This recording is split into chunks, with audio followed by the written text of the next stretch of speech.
told myself I wouldn't cry. Don't cry, Erica. Stop crying. Hi. Originally, I had this really excellent idea.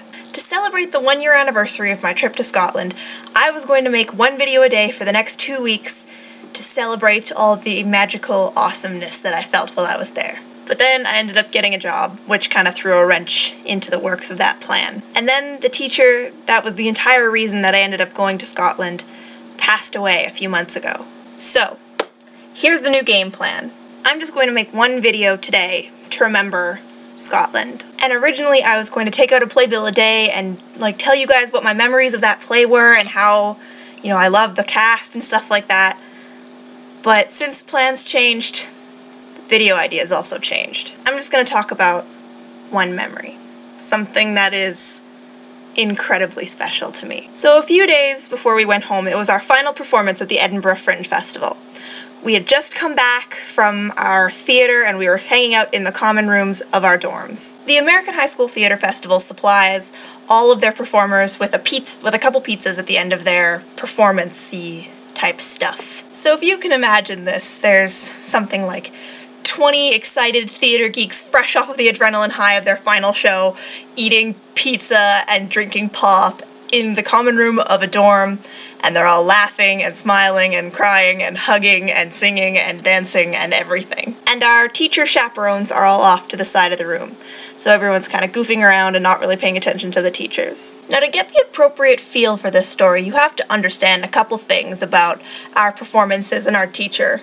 Our performances had gone extremely well for a high school show there.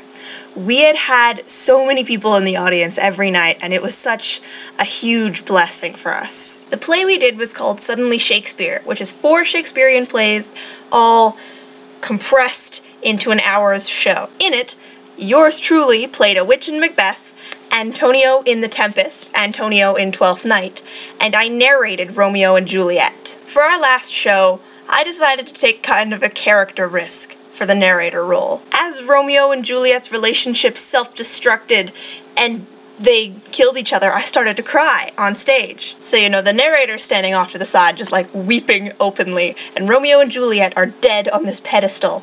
And, you know, Romeo and Juliet's families come out and they see them and they go, "Oh my god, they're dead!" And then Juliet's nurse walks out. Now, the girl who played Juliet's nurse, her name is Liz, is one of the nicest, sweetest people I've ever met.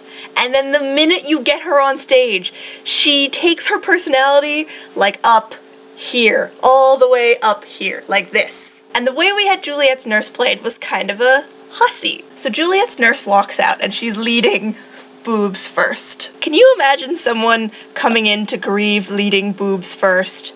It's freaking hilarious. So of course, the audience starts laughing. And just immediately, without a second thought, I glare at the audience and I go, "Why are you laughing?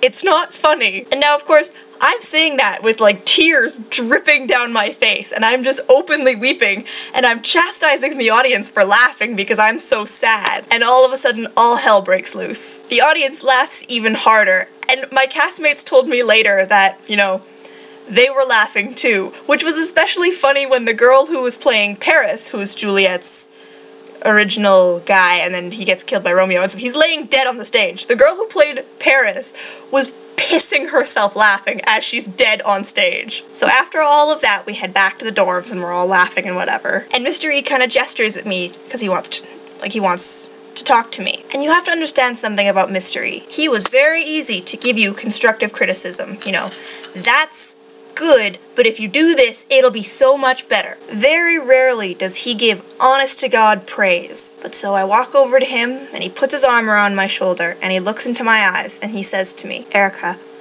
I'm so incredibly proud of who you are and everything you've done." And that was the best moment of my entire life. Here we are, in like the most magical place I've ever been in, doing the most creative thing that I've ever been a part of, and my idol, like my hero, calls me over and he says that he's proud of me. There's no feeling that compares to that. And I'm pretty sure that's my favorite memory of all time of Mr. E. Him being 100% open and honest and just saying to me, "You know what, I'm really, really proud of you." And every day I miss him more, and every day I miss Scotland more.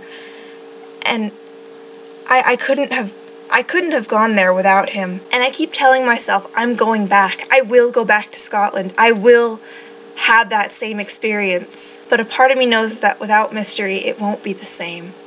It won't be the same experience. And that same part of me doesn't want to go back, because I know that whatever trip I have won't compare at all to the time that I had last year. Edinburgh will always have a special place in my heart.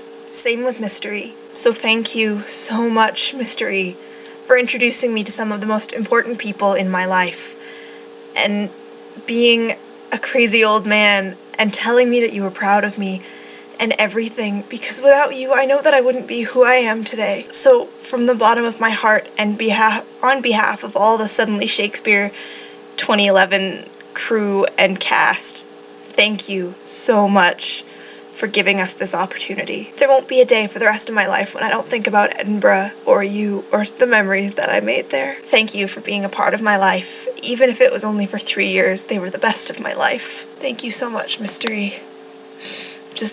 I can't thank you enough. So, thanks. Thank you.